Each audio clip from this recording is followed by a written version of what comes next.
everyone. Welcome to Fireside Book Chats, a special edition of Beebe Book Buzz.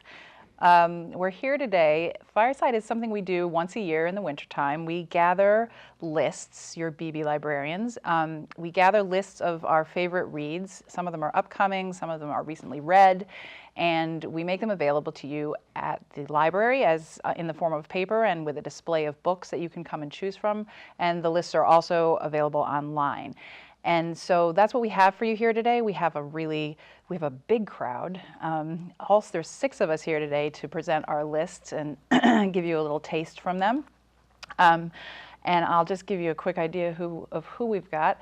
From the admin office is Jackie Powers, and our newest member of reference is sitting next to her, Bridget Black, and we welcome her to the Beebe Book Buzz couch. And next to her, also from reference, is Beth Radcliffe. I am Karen Stern, and this is Jeff Kleypas, our head of reference, and Alyssa Staples, also from reference. So we've got the whole reference department here for you today, and we've got a wide variety of lists to talk about. So I think we'll get going, and I think we're going to start with Alyssa. Sure. So my list that I've put together is actually called Old Tales, New Voices.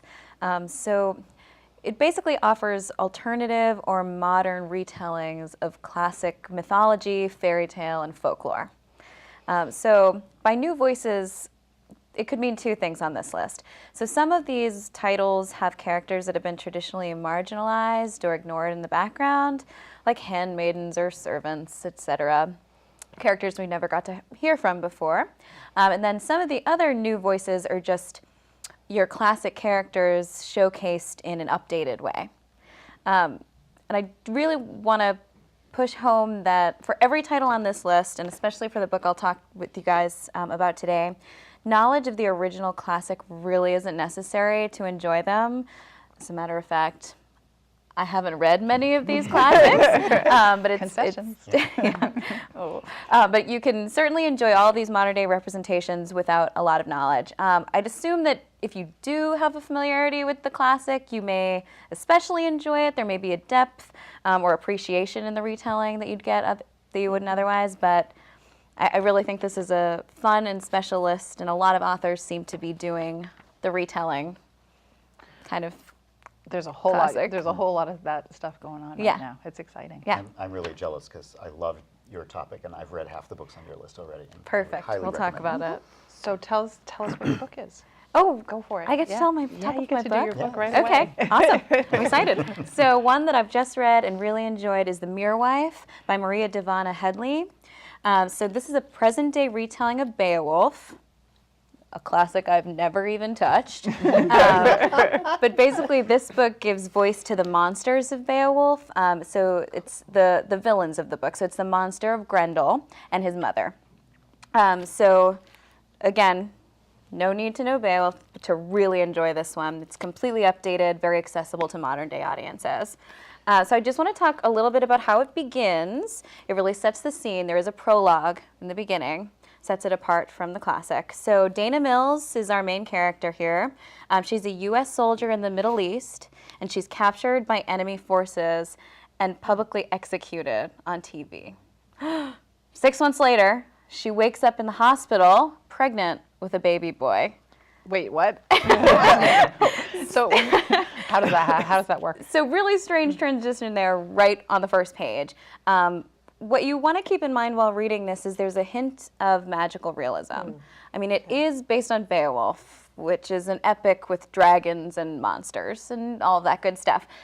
So there are kind of 2 ways to read this. You can take the magical realism and use your imagination and kind of just run with it. But you'll also start to notice that most of the magic in this book happens through Dana's eyes, and it's a woman who's gone through a lot of trauma and a lot of stress. She may be suffering from PTSD, she may be suffering from delusions. So you can also read it as very straightforward through the mouth of an unreliable narrator. Right.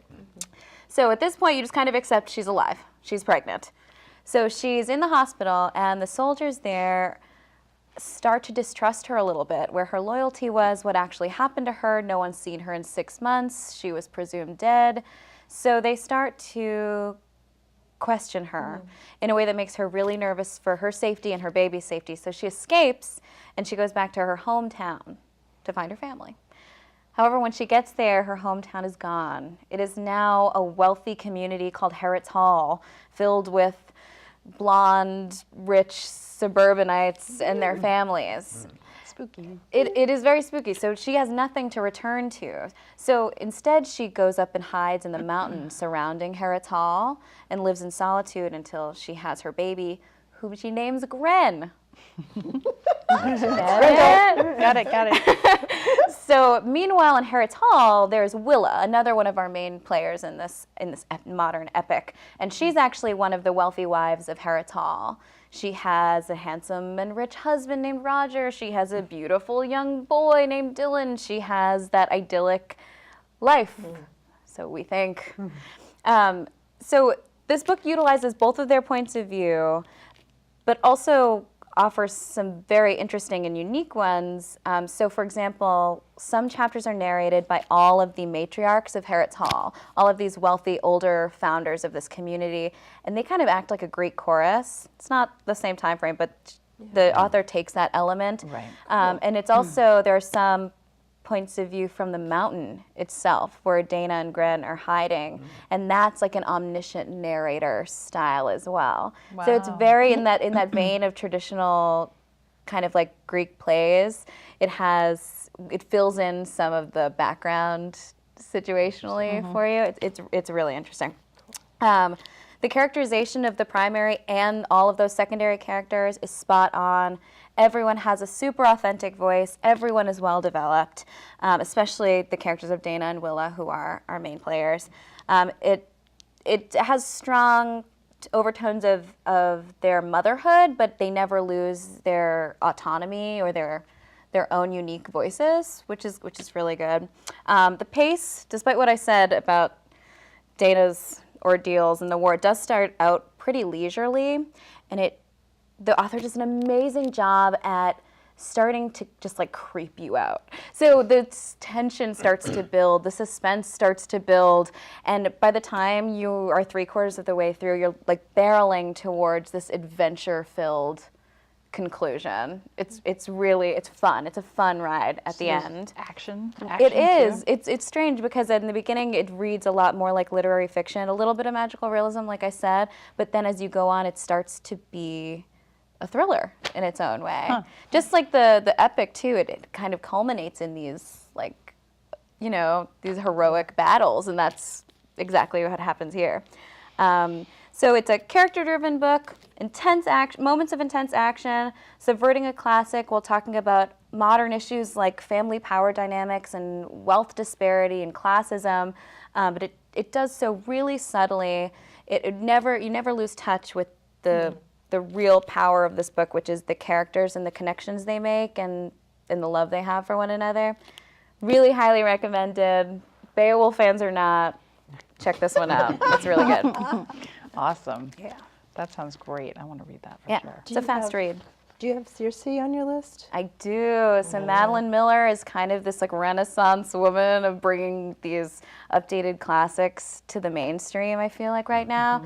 Fantastic. I have Circe on here, and I do mention the Song of Achilles, her book first from one, 2011. Yeah, that's great. Both amazing. The only complaint I've heard about her from people is that she doesn't write enough books. Oh, I know, yeah. she takes her time. Yeah, I was going to So say you can tell. complaint? What complaint? I think we're going on to Beth and upcoming fiction, Yes. correct? Yes. So things that have either just been published this month or about to come up. Unlike Jeff, I have some of my books here. So the first one I want to talk about is The Paragon Hotel by Lyndsay Faye. So this is flappers, prohibition, gangsters, they're all in here. And they're all, it's a really vivid historical novel that takes place in the 1920s. So Alice, the main character, who is white, has been shot and is fleeing New York City and the mob. And she hops a train to Portland, Oregon, as far away as she can get.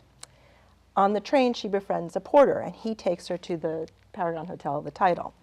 The Paragon Hotel caters only to African Americans. Remember, this is the 1920s, and Jim Crow and the KKK are alive and well in Portland, Oregon. Who knew Portland, Oregon? But and she starts each chapter with a little snippet of a historical document that makes it really interesting. Oh, are those documents that she created though for the world of the book, or did she? No, they're find them? actually real historical documents. Oh, so that's like really cool. minutes from the KKK meetings, Wow. excerpts from the Oregon Constitution, Oh, wow. newspaper clippings. And I don't think it serves, I think it serves well. I don't think it takes you out of the story. It grounds it more in real history. It's kind of like what he did in Lincoln in the Bardo. That's right. Yeah. It's very similar. Doesn't have the magical component. And all of hers are real, Are real. all of her snippets. Wow. So Jane, our main character, she starts to form friends at the Paragon Hotel, which includes 6-year-old Davy Lee. Davy Lee goes missing, and she's determined to find him before the Klan does, because who knows what the Klan will do with him. So this book is really taut.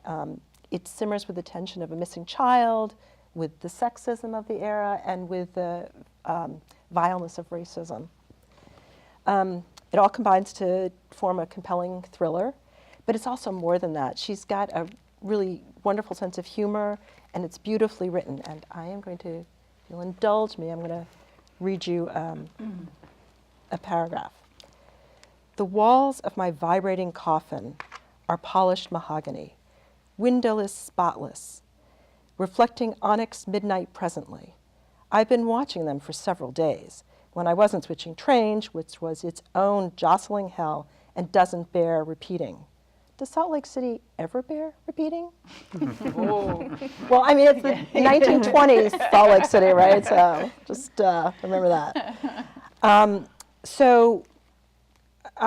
Some books that are read-alikes for this, if you've seen the Bryony Fisher TV series on TV, Carrie Greenwood, also a flapper, strong woman character, 1920s, but it's Australia. And the other one that I wanted to mention, this is also a new book, but it came out at the end of last year. The author is Katerina Garusko, and it's called Best Bad Things. And she's a little bit earlier in time. It's the 1890s. It's also the California, but the Pacific Northwest. And she's a little bit more of a badass than this character. This character is a lady. The character in Best Bad Things, she likes to fight. She's an undercover Pinkerton police officer. Oh, cool. So this is her second novel, right? Yes, that's this right. sounds, she was Jane Steele was her first. That's right. This sounds really different from Well, I think the time period is actually different, but they're both historical. And I think of Jane Steele still being a lady and very witty. But I think was that a little one's- gritty too, though. She was, I think that's a little more, well, let me say, Jane Steele is a reimagining, so it goes with It Alyssa's, actually goes on your list. of Jane Eyre as a serial killer. So it's a little more gruesome. It's a little more I've gruesome always than this suspected one. that about her. I feel like she could very much have become a serial killer. Yeah, I need to update my list. That sounds incredible. it's really fun locked in the because she has the humor in that one too. It's So, very, it's sharp. It's Yeah. like That's awesome. Steel. Edgy? Yes. Edgy. Yeah, kind of. I mean, This as one's a little edgy as a book that softer. takes place Right, in like 18, right. whatever. Yeah. Okay. Yep. All right. So we will know. Yes, I'm Bridget. sorry. No, Bridget is next. Absolutely, Bridget is next, and we now have a romance expert on staff. So just all of you who are excited about romance, here we go. So that spoils my list. My list is romance. Sorry about that. Steal all her thunder. But the book I'm going to talk about today is called The Devil in Winter. It's a little bit older, but I can also say this is one of the very first romance novels that I read, so it's probably a very good intro for those of you who aren't already romance readers, if you'd like to give it a try. I'm going to, unfortunately, I have to go straight from the paper. So as Sebastian, Lord St. Vincent, stared at the young woman who had just barged her way into his London residence, it occurred to him that he might have tried to abduct the wrong heiress last week at Stony Cross Park. That's the very first line of Devil in Winter by Lisa Kleypas, which introduces you to our main characters. The young woman in question is shy, stammering heiress Evie Jenner, who is fleeing an arranged marriage to her cousin. Her dastardly relatives, they always have dastardly relatives, right? Are trying to marry her off to her cousin because she has all the money in the family, so they want to keep her money that mostly came from her father's gambling club. Her father is dying, and she wants to see him before he dies. She has not been raised by them. Her mother ran away to marry him and then died in childbirth, and she was raised by her gentle family, but she wants to see him before he dies. So the only way she can think to do this is to marry someone who is desperate enough to marry her for her money, which happens to be Sebastian, who, of course, was desperate enough to kidnap someone for their money last week. So That sounds like a great start to a yeah, relationship. that's a really good start to it. So they get into this relationship, and they immediately take off to elope. So that's the beginning of their relationship. This is a really, really emotional romance, like a roller coaster of strong, huge emotions with a really like virile and strong hero. If you are a person who enjoys an alpha hero, as they're sometimes called, this might be the book for you. If you enjoy Marriage of Convenience, this is the book for you. That's what these kinds of things are. I really like this book because I enjoy a really strong hero who just like turns weak in the face of someone's love, and the idea that he could be worthy of loving someone and in fact worthy of love, which is what this book really does. So I recommend it. It's such a good and strong story.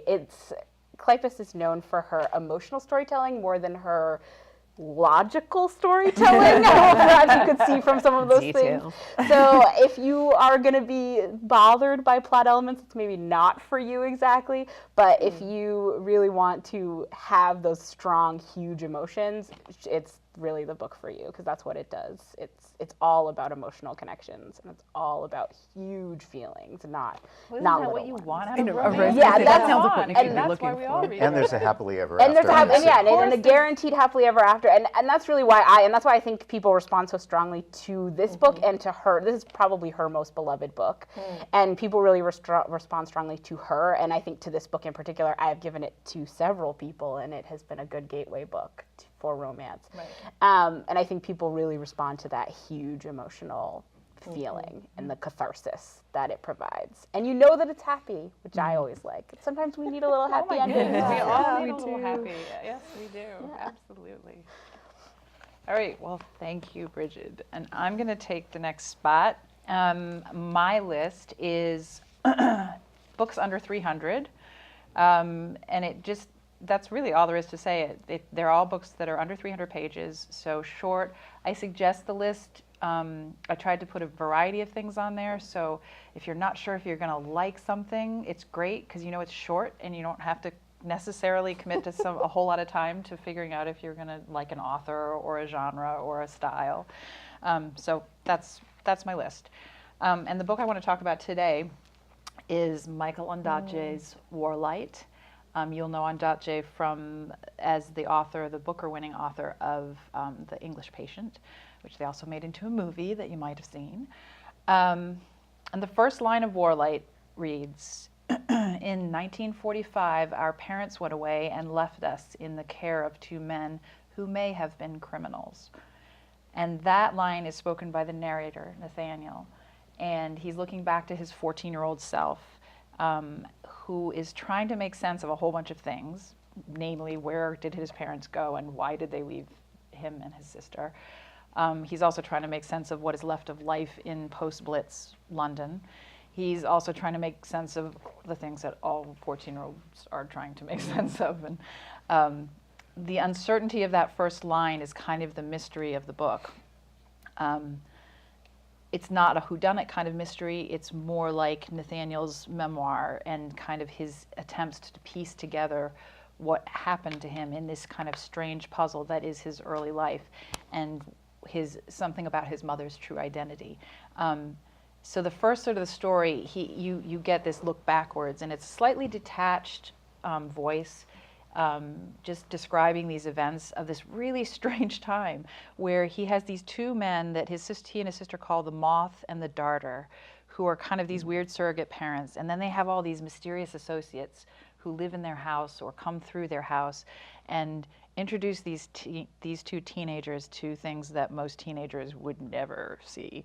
And so they have this kind of strange upbringing, and then all of this until a violent event occurs that suddenly brings their mother back to them. So that's the kind of the first third of the story, and then the rest of the book is Nathaniel as an adult looking back. He's working for the archives of one of the British intelligence services, and because of that perspective, he can look into, he gets looks at documents that give him clues to who his mother was during the war and after the war, and what connections she might have had to these strange people that sort of ended up bringing him up. So there are quite a few mysteries that are solved, some pretty dramatic ones. There are some, just for those of you who don't like it when things aren't solved, there are some that aren't solved. So this is a book that's not for people who want page-turning plot. It's not like a pacey book, but it is for those who want a slow, beautiful burn. It's all about layers being peeled back and motivations being slowly revealed. It's kind of a it's definitely one for people who love place and atmosphere and storytelling. It's a coming-of-age book, but it's also about memory. It's about identity. People are always reinventing themselves in this book. It's about war and the harsh requirements of war. It's about different kinds of love and ways of loving. And if I had to be completely honest, I would say at the beginning, I was not sure this was going to be the book for me, because I really read for character. And because of that kind of slightly detached style that the narrator has in that first part, I wasn't sure that I was going to really love it. But his language is beautiful. The situations are just kind of like mysterious enough, and it just starts to pull you in. And then by the time the revelations start happening, you're like, oh my God, and then you really are page turning. So the only thing about those revelations is that you have to be okay with the narrator filling in some of the gaps in the facts with his imagination. So if you want just the facts, ma'am, it's not all that. I would say read likes for this are certainly The English Patient, for that sort of atmospheric, we just think of the movie, right? There's a lot of that kind of atmosphere in here. Ishiguro. I was going to say, you know who you reminded me of too? I read it and really liked it. Ian McEwan.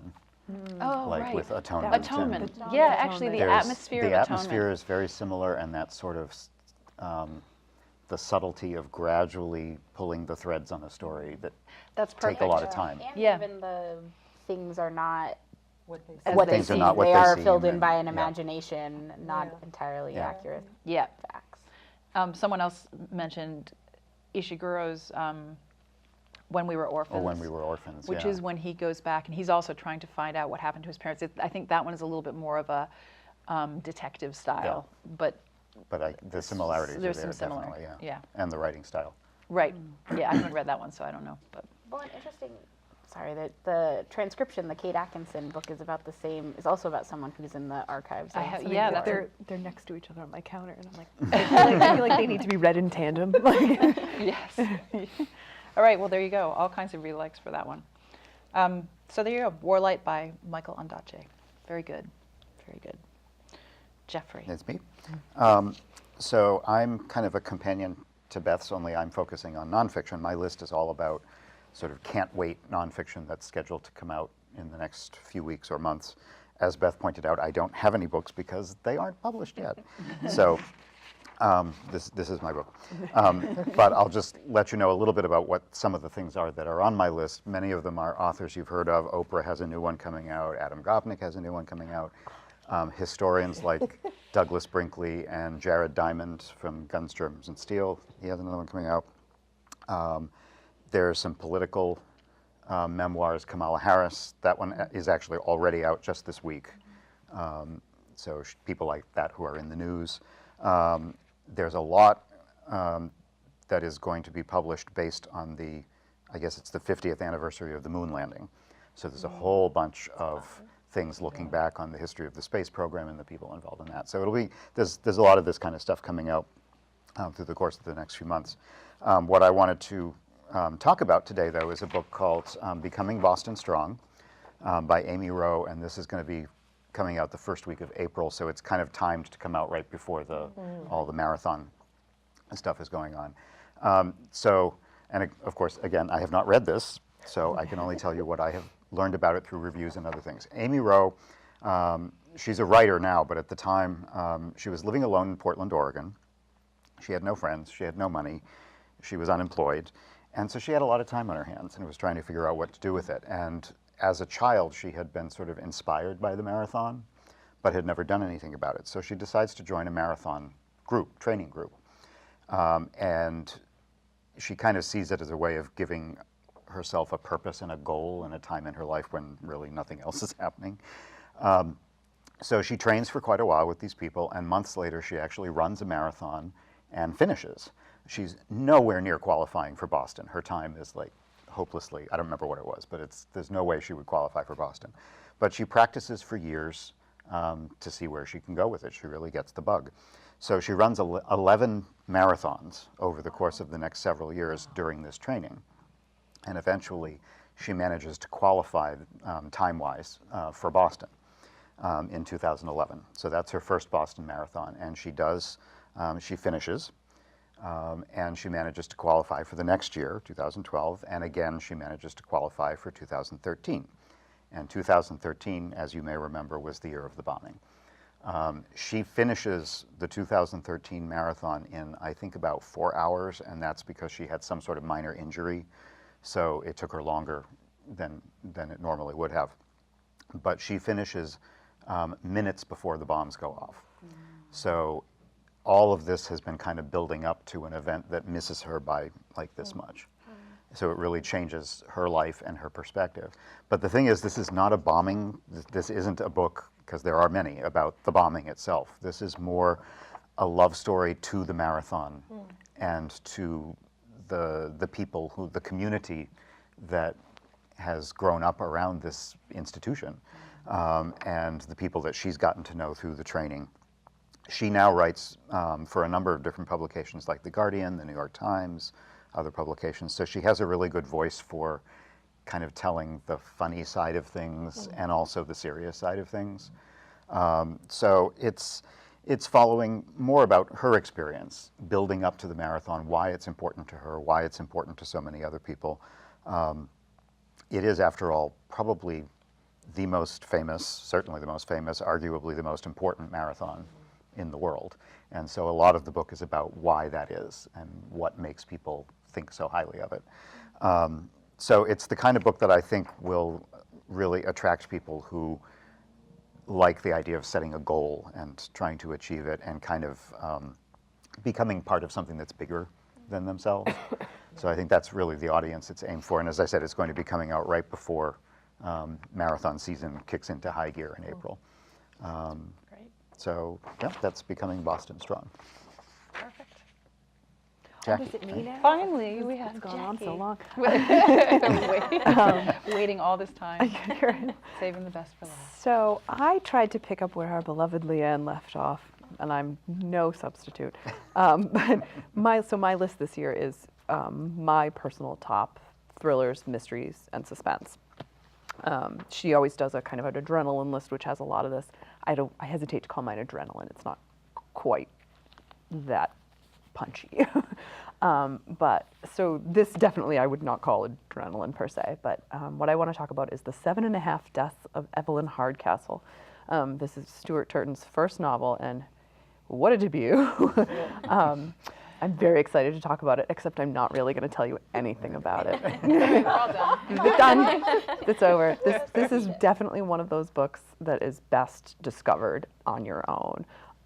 If you give it, you really just need to read it. So, go ahead. All right, fine. You sold me. I'll tell you a little.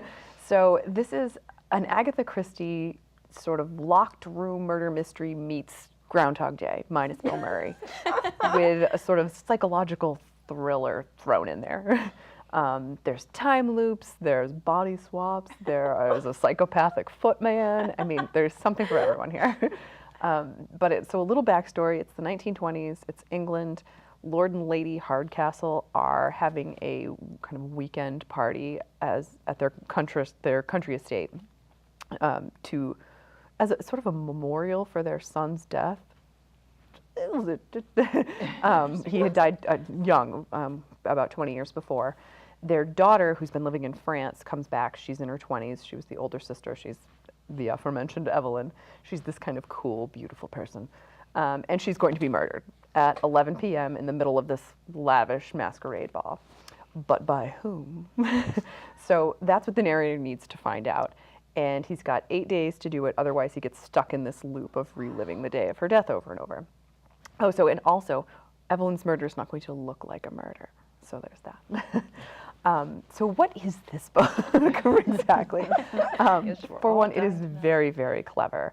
Other reviewers described it as kind of twisty and intricately plotted, dizzying. It's very literary. It's action-packed in a literary way. I mean, there's not like sword fights and stuff. It's a little creepy. If you like a sense of place, this is very well drawn. You would really appreciate it. It's the dark, decrepit Blackheath house in the English countryside. It's perpetually shrouded in fog. You know the type. If, like Karen, you like good characters in a novel, you would find these characters intriguing, if not altogether knowable.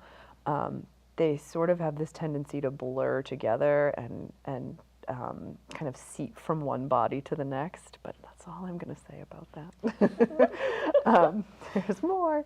The house itself is actually a character. I like when authors do this, but it's this, the decrepit house where they say the furniture, the paintings, and decor are really artfully arranged to kind of hide the cracks in the walls. If you like a surprise, there's plenty of surprises. A reviewer, and I'll actually read this quote, a reviewer for the Guardian newspaper wrote, "Not only is nothing what it seems, it's not even what it seems after it's been revealed to be not what it seems." So there really is a twist on every page, and the trick is kind of keeping it all straight. Let's talk about what this book is not. It is not, most importantly, in any way, shape, or form linear. So if you like a straightforward timeline, you're going to want to skip this. It's not going to be your cup of tea. It's also not really a simple concept. Kudos to you if you are not completely confused halfway through. But I say just go with the confusion, ride it out. Let yourself be intermittently bewildered. Lose yourself in the disturbing atmosphere. There's a lot of kind of delicious horror aspects, little touches of the supernatural here and there.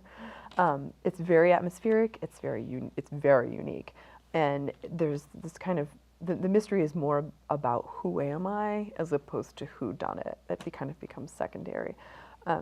It's sort of, I don't know. It's got all these existential questions that it brings to mind as you're reading it. So, I mean, it's a casual 450 pages, but it's a long winter, so what else do we really have to do? If I had to choose a read-alike, it's not the same, but in that kind of repeating thing, it's Kate Atkinson's Life After Life. Oh, yeah. And I would say the writing style's kind of similar, too. Yeah. Someone described Did you like this book? I did, but it had to marinate. So Megan, our head of circulation, actually read it twice. Oh my goodness. She really wanted to just get a feel for it. I did like it. It was I feel like I had a complicated relationship with it because it's not. I came and went to it because my time for reading is often limited. So I feel like I would have enjoyed it more if I could read it in big chunks. It was hard to come and go to because you'd kind of have to be like, wait, what are we doing? Well, having read it in only a couple of sittings, I was still like who? Wait, what seems to be the theme here? I was the same because I read it. Well, it was. I would say it was not an ideal commute book because you're like, wait, what? And then you're like, oh no, I'm missing my stop. I was reading it on the train, and it was not an ideal commute book. But I did find it. Yeah, even in big chunks, you're like, I don't know what's happening here. I think it made me think of Agatha Christie meets Black Mirror. Okay, yeah, kind of. Yeah. And if you liked Lost, if you were obsessed with watching Lost when that was on, it's that kind of nothing makes sense, and you have to like figure out little bits at a time. And even at the end, Yeah, yeah. it's still, I think that's when you have to kind of let it marinate. It's sort of, I was afraid the ending would let me down when I got that way, and I didn't feel that way when I got there. Well, that's good. Yeah. That Yeah. says something. Anyway. Yes. I'm like looking for something concrete. I was from trying you. to figure out how do you. Yeah, it is satisfying, and It I do is, think yeah. it answers the questions that it raises. Okay, If- Yep. there you go. Yeah. So it's okay, if you write it out, as Jackie said. yeah, I you're think you gonna- just you're have to gonna get go with it. Yeah. some Just- satisfaction. Just And- accept that you are going to be confused in the yeah, middle. you gotta- When Yeah. I found it really pulled me through. Like when I was in the later parts, I was like, I have to keep reading because I need to know. So Yeah. it really Right. pulls you through. You might want a flow chart, but I mean, Yeah. I like a flow chart. So. There is a list of characters There in the is, front of the but book, they're and not that was all- actually and very you helpful. know when there's a list They're of not all characters in the there. front that you have to Well, be yeah, ready to that's true. commit. That I found Yeah. that confusing. Anyway, so that was the 7.5 deaths of Evelyn Hardcastle. All by right, Stuart. so we have, once again, we have a huge range here. We have everything from romance to There's some thrillers, adrenaline. thrillers and mysteries. We have fiction, we have nonfiction, we have old tales told in new voices, we have short books. There's all kinds of things. We're really hoping that you'll come down to the library and pick up a list and pick up a book from that list. And if you need any other suggestions, if you will come to the desk and talk to us at the reference desk, we are always happy to help you find your next book. And for now, until next month, this is Beebe Book Buzz signing off. We'll see you next time.